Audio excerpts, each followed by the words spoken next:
እኛ በፈለግነው ጊዜ አይደለም ምናገኘው እሱ በፈለገ ጊዜ ቀናችን ሲደርስ ነው የሚወስደን አሁንስ ባሪያን በሰላም ተሰናብቷል በትዕቢት ያረጀነውን በትህትና አድሰን እንበለው በጸብ በክርክር በመቃቃር በጎጠኝነት ያረጀነውን በፍቅር በመስማማት አድሰን እንበለው በቂም በበቀለኝነት ያረጀነውን በይቅርታ አድሰን እንበለው በኃጢአት በነውር ስራ በርኩሰት ያረጀነውን በጽድቅ በቅድስና አድሰን እንበለው አርጅተናል እኮ እኛ ኃጢአት ያስረጃል ወገኖች ያረጋዊው የካህኑ የስምዖንስ እርጅና የእድሜ ነው እድሜ ጠግቦ ነው ያረጀው እሱ የኛ እርጅና እኮ የኃጢአት እኮ ነው የበደል እኮ ነው አርጅተናል ሕይወታችን ምን ይመስላል መታደስ አለብን የመታደስ ቀን ነው ወገኖቼ በልባችሁ መታደስ ተለወጡ እንጂ ይህንን ዓለም አትምሰሉ ይላል ሮሜ 12 ቁጥር 2 ጀምሮ በኃጢአት ያረጀው ሕይወታችን በንስሐ መታደስ አለበት አዲስ ልብ አዲስ መንፈስ ሊኖረን ይገባናል እስከ መቼ ድረስ አርጅተን እንመላለሳለን ኃጢአት አጉብጦናል ኃጢአት አድክሞናል አቅም አሳጥቶናል ካህኑ ስምዖን ጌታችንን ሲያየው ታደሰ ሲታቀፈው ታደሰ አይኖቼ በሰዎች ሁሉ ፊት ያዘጋጀውን ማዳንን አይተዋል አለ እኛም ማዳኑን በአይነ ስጋችን ብቻ ሳይሆን በአይነ ልቡናችን አይተን አስተውለን እንድንለወጥ እንድንድን እንድንቀደስ በቸርነቱ ይርዳን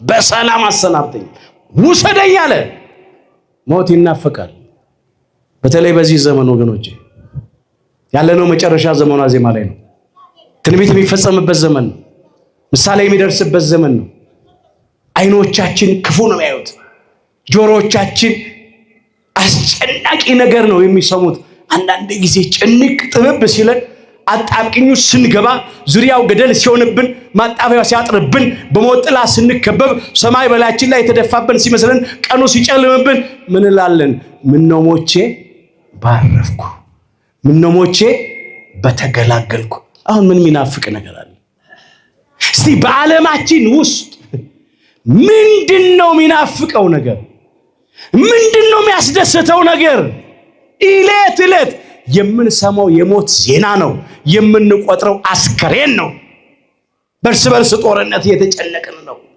በረሃብ በኑሮ ውድነት እየተሰቃየን ነው በገዛ ሀገራችን ስደተኞች ሆነን ወተን ለመግባት ስጋት ነው ፍርሃት ነው ድንጋጤ ነው በዚያ ወራት ይላል ሰዎች ሞትን ይፈልጋሉ ይላል አያገኙትም ይላል ሊሞቱ ይመኛሉ ይላል ሞትም ከነርሱ ይሸሻል ይላል ራዕይ ዮሐንስ ምዕራፍ 9 ቁጥር 6 ላይ ለካ አንዳንድ ጊዜ ሞትም ተፈልጎ አይገኝ ወዳጄ ቅድስተ ቅዱሳን ድንግል ማርያም ሆይ ሁለንተናሽ ውብ ነው አላት በአፋ በውስጥ በውጪ በውስጥ በስጋ በነፍስ በገቢር በድርጊት በስራ በነቢብ በቃል በንግግር በሐሌው በሐሳብ በመኞት ሁለንተናሽ ውብ ነው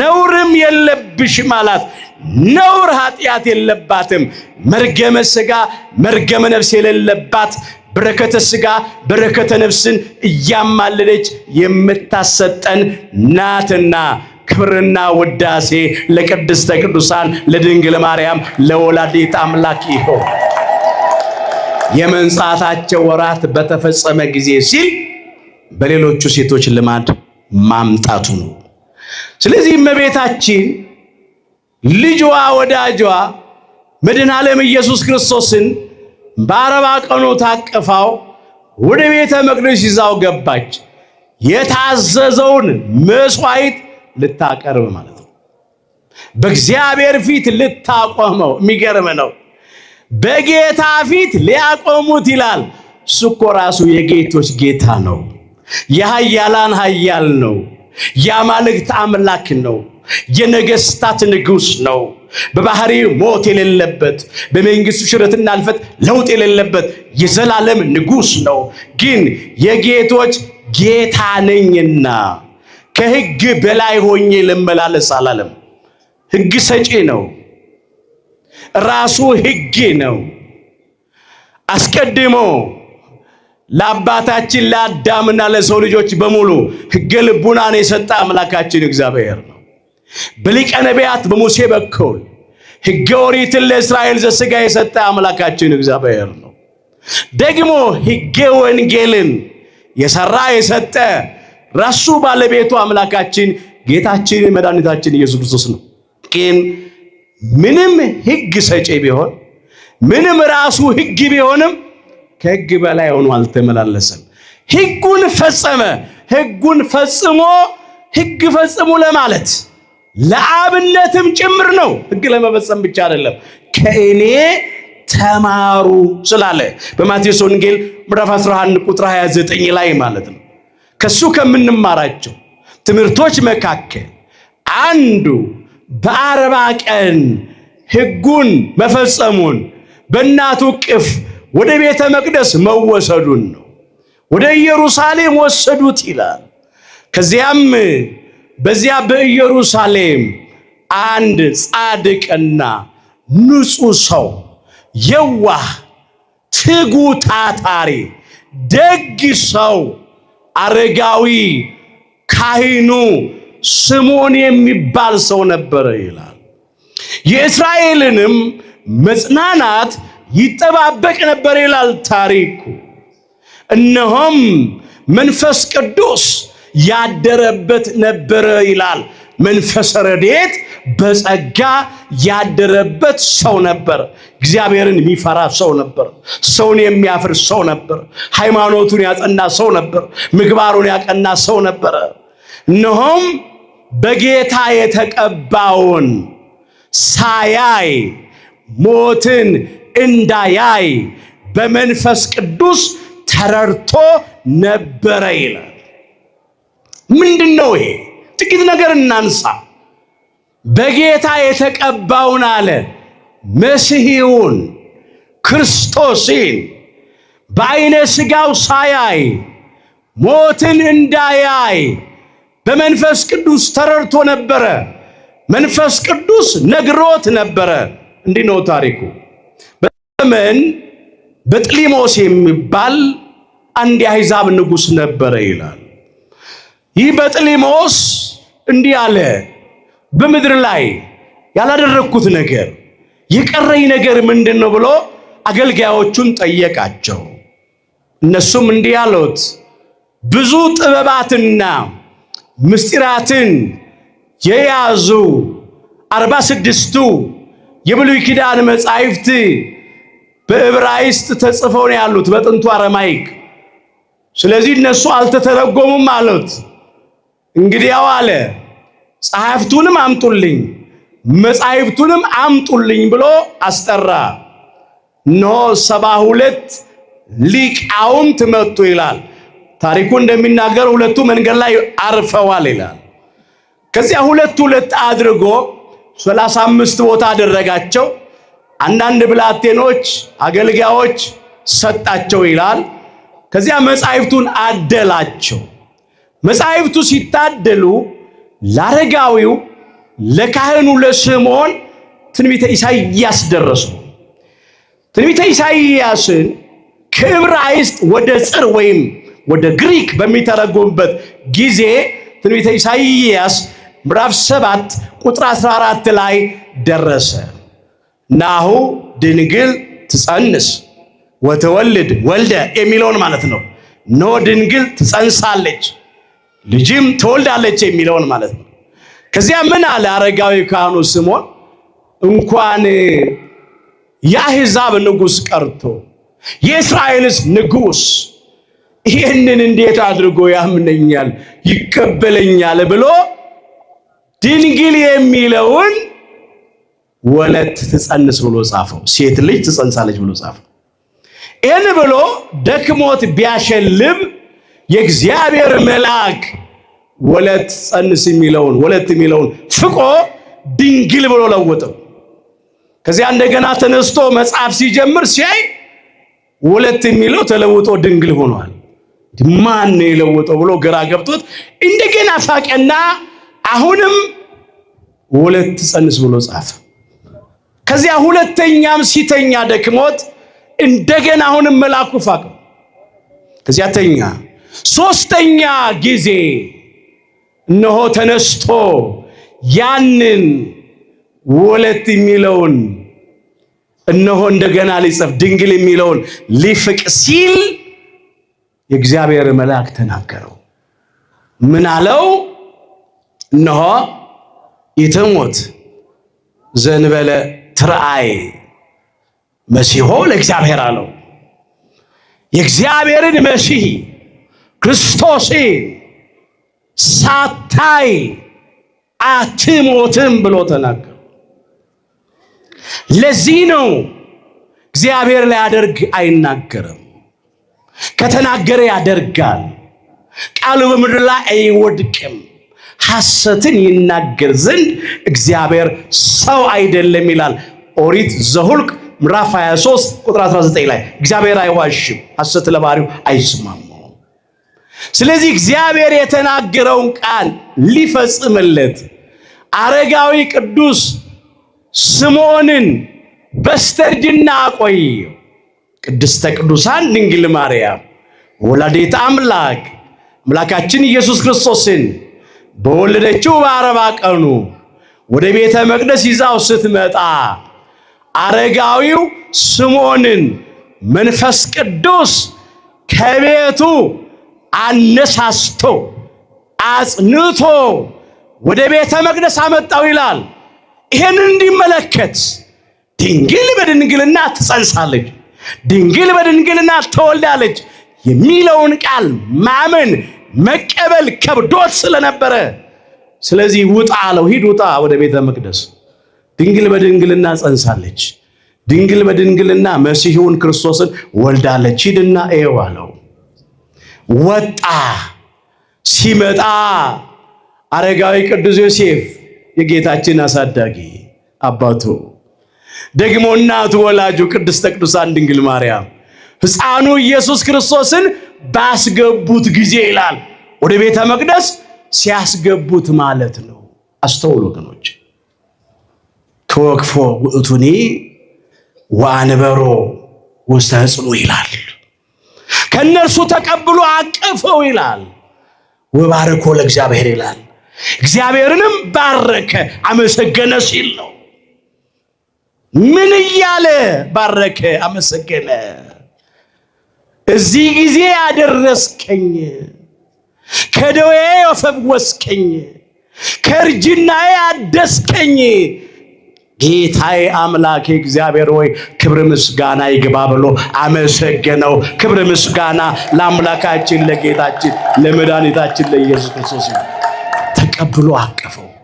በታቀፈው ጊዜ አረጋዊው ካህኑ ስምዖን ከስተርጅናው ታደሰ፣ ጎለመሰ፣ በረታ፣ ኃይል አገኘ። ክርስቶስን ታቅፏልና ያን ጊዜ ነው እንዲህ ያለው ይእዜ ትስዕሮ ለገብርከ በሰላም በከመ እግዚኦ አዘዝከ አለ። አስተውሉ ወገኖች። አሁን አለ እንደ ቃልህ አንተ እንዳዘዝክ ባሪያህን በሰላም ታሰናብተዋል። ባሪያህን በሰላም ታሰናብተዋል። ምን ብሎ ነበረ? በጌታ የተቀባውን ሳታይ ሞትን አታይም አትሞትም ብሎት ነበረና አሁን እንግዲህ ድንግል በድንግልና እንደጸነሰች አየው። ድንግል በድንግልና መሲሑን እንደወለደች አየው። ለመጻፍ የከበደኝን ቃል አንተ ለውጠ ጻፍከው። ይሄ ተፈጸመ። ስለዚህ እንደ ቃልህ ባሪያን በሰላም ታሰናብተዋለህ። ለምን? ዓይኖቼ በሰዎች ሁሉ ፊት ያዘጋጀኸውን ማዳንህን አይተዋልና። መድኃኒት ክርስቶስን አይተዋልና ለሰው ልጆች ሁሉ ያዘጋጀኸውን መድኃኔ ዓለም ኢየሱስ ክርስቶስን ዓይኖቼ አይተዋል ነው። ሌላው 3 ዓመት ከ3 ወር በዚህ ምድር እየተመላለሰ የሚያሳየውን ድንቅ ተአምራት የማዳን ሥራ ሰዎች ሁሉ ከማየታቸው አስቀድሞ እኔ አይቻለሁና አሁን ባሪያህን በሰላም ታሰናብተዋለህ አለ። ለምን? የሸመገለ ሰው ጣር ጋር አለበት። ዓይኖቹ ይፈዛሉ፣ ወገቡ ይያዛል፣ ጉልበቱ ይደነዝዛል፣ አቅም ያጣል፣ አግቡኝ አውጡኝ ይላል። ከዚህ በኋላ ምን ያደርግልኛል? ውሰደኝ አለ። አሁንስ ባሪያህን በሰላም ታሰናብተዋለህ። ርዕሳችን እሱ ብቻ ግን አይደለም። አንተን ባዩበት ዓይኖቼ ሌላ ነገር ማየት አልፈልግም አለ። በቃ መድኃኒትህን ማዳንህን ዓይኖቼ አይተዋል። በቃ አሳርፈኝ፣ በቃ ውሰደኝ ብሎ እረፍት ተመኘ። ሞትን ለመነ። ከዚያ መናገር ቀጠለ። ይህ ብሎ ስለ ክርስቶስ ተናገረ። ለአሕዛብ ብርሃንን የሚገልጥ ነው አለው። ለሕዝብ ለእስራኤል ደግሞ ክብር ነው አለ። በእውነት በኃጢአት ጨለማ ለነበር ነው እሱ የጽድቅ ብርሃን ስለሆነ፣ በሞት ጨለማ ለተያዝ ነው የሕይወት ብርሃን ስለሆነ፣ በመቃብር ጨለማ ለተዋጥ ነው የትንሣኤ ብርሃን ስለሆነ። አስተውሉ ወገኖች፣ በሲኦል ጨለማ በሞት ጥላ አገር ተይዘን ለነበር ነው እሱ የነጻነት ብርሃን ስለሆነ፣ በጨለማው ገዢ በኃጢአት አባት በሐሰት አባት በጠላት በዲያብሎስና በሰራዊቱ እጅ አገዛዝ ለነበር ነው እውነተኛው ብርሃን ከብርሃን የተገኘ ብርሃን ከአማናዊቷ ምስራቅ ከቅድስተ ቅዱሳን ከድንግል ማርያም ተወልዶ የተገለጠ ፀሐየ ጽድቅ የእውነት ብርሃን ስለሆነ ጠፈር ደፈር የማይከለክል ጨለማ የማይቀርበው ያላሸነፈው የማያሸንፈው ብርሃን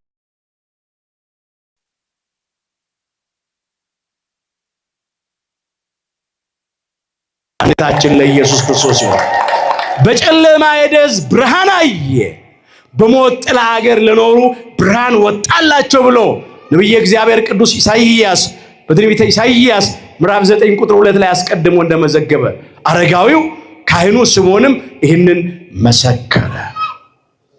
ከዚያም አረጋዊው ካህኑ ስምዖን አረጋዊ ቅዱስ ዮሴፍን ባረከው፣ ቅድስተ ቅዱሳን ድንግል ማርያምን ባረከ። እነሆም ትንቢትም ተናገረ ስለ ሕፃኑ እንዲህ አለ። ለብዙዎች ለእስራኤል ለመውደቃቸውና ለመነሳታቸው ለሚቃወሙትም ምልክት ይሆን ዘንድ ተሹሟል አለ። ያመኑበት የባህሪ አምላክነቱ፣ የባህሪ ጌትነቱ፣ የባህሪ ፈጣሪነቱ፣ የባህሪ መድኃኒትነቱ ያመኑበት ይድናሉ፣ ይጠቀማሉ፣ የዘላለም ሕይወት በእርሱ ያገኛሉና። ደግሞ የባህሪ አምላክነቱን የሚጠራጠሩ የዮሴፍ ልጅ ነው የሚሉ፣ ፍጡር ነው የሚሉ፣ ባጋንንት አለቃ በቤልዜቡል ታምራት ያደርጋል የሚሉ፣ ያበደ ነው የሚሉ እነሱ ደግሞ ይጎዱበታል፣ ይሰናከሉበታል፣ ይጠፉበታልና ለብዙዎች ለመውደቃቸውና ለመነሳታቸው ለሚቃወሙትም ምልክት ይሆን ዘንድ ተሹሟል አለ። ባንቺም በነፍስሽ ላይ ሰይፍ ያልፋል ብሎ ትንቢት ተናገረ። በነፍስሽ ላይ ሰይፍ ያልፋል። ሰይፍ ይቆራርጣል፣ ይከፍላል። ልብሽን የሚከፍል ሐዘን መከራ ይገጥምሻል፣ ይደርስብሻል ማለት ነው። ታሪኩ ይሄ ነው። ከዚህ ታሪክ ምን እንማራለን? ጊዜ ለመሻማት ታሪኩ እዚህ ጋር ይብቃል። ይእዜ ተስዕሮ ለገብርከ በሰላም፣ አሁንስ ባሪያህን በሰላም ታሰናብተዋለህ። የሉቃስ ወንጌል ምዕራፍ 2 ቁጥር 29 ርዕሳችን ነው። በመጀመሪያ ከዚህ ታሪክ የምንማረው ነገር ምንድነው ብንል ሕግን መፈጸም፣ ሕግን መጠበቅ፣ ሕግን ማክበር። አምላካችን ጌታችን መድኃኒታችን ኢየሱስ ክርስቶስ በዚህ ታሪክ ውስጥ 2 ሕጎችን ፈጽሟል። አንደኛው ወንድ ልጅ በተወለደ በ40 ቀኑ ቤተ መቅደስ ይወሰድ፣ መስዋዕት ይቅረብለት፣ እግዚአብሔር ፊት ይቅረብ፣ በካህን እጅ ይባረክ የሚለው። ሁለተኛ የበኩር ልጅ ወንድ ልጅ ለእግዚአብሔር ይለይ ይቀደስ የሚለው 2ቱን ሕግ ፈጽሟል። ስለዚህ ከዚህ ታሪክ የምንማረው አምላካችን ጌታችን መድኃኒታችን ኢየሱስ ክርስቶስ ሕግ ፈጽሙ ስላለን ከቃል ይልቅ ተግባር ስለሚሰብክ ከሱ ተምረን ይህንን መፈጸም ወላጆቻችን የታደሉ ናቸው። ቅዱሳት መጻሕፍትን የሚፈጽሙ ናቸው። እናቱ ቅድስተ ቅዱሳን ድንግል ማርያም ሕግ ፈጸመች። ልጇን በ40 ቀኑ ይዛ ወደ ቤተ መቅደስ መጣች። አሳዳጊ አባቱ አረጋዊ ቅዱስ ዮሴፍ ሕፃኑ ኢየሱስ ክርስቶስን በ40 ቀኑ ወደ ቤተ መቅደስ ይዞ መጣ። ወላጆቻችን ዛሬ ይህንን ያደረጉት ወንዶቹን በ40 ቀን ሴቶቹን በ80 ቀን ወደ ቤተ መቅደስ ይዘውን መጡ። በእግዚአብሔር ፊት አቀረቡን። አስተውሉ ወገኖቼ፣ በካህናት እጅ አስባረኩን። ክብር ምስጋና ለአምላካችን ለእግዚአብሔር ይሁን። አስባረኩ። አስተውላችሁ ከሆነ እንደ ሕጉ ልማድ ወላጆቹ ሕፃኑ ኢየሱስ ክርስቶስ ወደ ቤተ መቅደስ ባስገቡት ጊዜ አረጋዊው ካህኑ ስምዖን ሕፃኑ ኢየሱስ ክርስቶስን ተቀብሎ አቀፈው ነው የሚለው። ምን አጠፉ ወላጆቻችን? ይዘውን መጡ። እነሆ ለካህናት ሰጡ። ካህናት ታቀፉን። ስሜ እግዚአብሔር እየጠሩ ባረኩን። እግዚአብሔር ነው ያዘዘው። በዚህ በኦሪት ዘኍልቍ ምዕራፍ 6 ቁጥር 22 ጀምሮ የተመዘገበውን እንመልከት። አምላካችን እግዚአብሔር በሊቀ ነቢያት በሙሴ በኩል እንዲህ ብሎ ተናገረ። ለአሮን ልጆች እንዲህ ብለህ ንገራቸው አለ። የእስራኤልን ልጆች ስትባርኳቸው፣ እስቲ በሉ የእስራኤልን ልጆች በሉ፣ ስትባርኳቸው። ምን ስትሏቸው? ስትባርኳቸው። አምላካችን እግዚአብሔር በሕገ ኦሪት ለመጀመሪያው ካህን ለአሮንና ለሌዋውያን ያዘዘው ትእዛዝ ነው። የእስራኤል ልጆች ስትባርኳቸው እንዲህ ይበሏቸው፣ እግዚአብሔር ይባርክህ ይጠብቅህም፣ እግዚአብሔር ፊቱን ያብራልህ ይራራልህም፣ እግዚአብሔር ፊቱን ወደ አንተ ያንሳ ሰላምንም ይስጥህ እያላችሁ ባርኳቸው አለ። ክብር ምስጋና ለአምላካችን ለእግዚአብሔር ይሁን። ስንት ጊዜ? 3 ጊዜ። ቃሉ 3 መሆኑ ምስጢረ ሥላሴን ያጠይቃል። ሁላችን እንደምናውቀው እግዚአብሔር በስም በአካል በግብር 3 ስለሆነ ልዩ ሶስትነት፣ ቃሉ አለመለወጡ አንድ መሆኑ እግዚአብሔር ነው የሚለው አንድ መሆኑ እነሆ አንድነቱን ያጠይቃል። በመለኮት በሕልውና በባህሪ በስልጣን በመንግስት በአገዛዝ ይህን ሁሉ በመሳሰለው አንድ አምላክ ዘላለም ቅዱስ ሥላሴ እግዚአብሔር ይህንን ያጠይቃል። እነሆ ስሜንም በእስራኤል ልጆች ላይ ታደርጋላችሁ አለ። እስቲ በሉ እኔም በሉ እባርካቸዋለሁ። እኔ ምን እላቸዋለሁ? እባርካቸዋለሁ። በካህናቱ ላይ አድሮ የሚባርከን ማን ነው? እግዚአብሔር ነው። የተናገረው እሱ ነው። እኔም እባርካቸዋለሁ።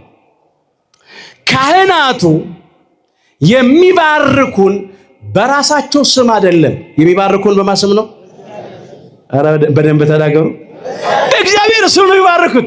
ስሜን በእነርሱ ላይ ታደርጋላችሁ። ካህናቱ የእግዚአብሔርን ስም እየጠሩ በእኛ ላይ ያደርጋሉ። እግዚአብሔር ይባርክ ይጠብቅህ። እግዚአብሔር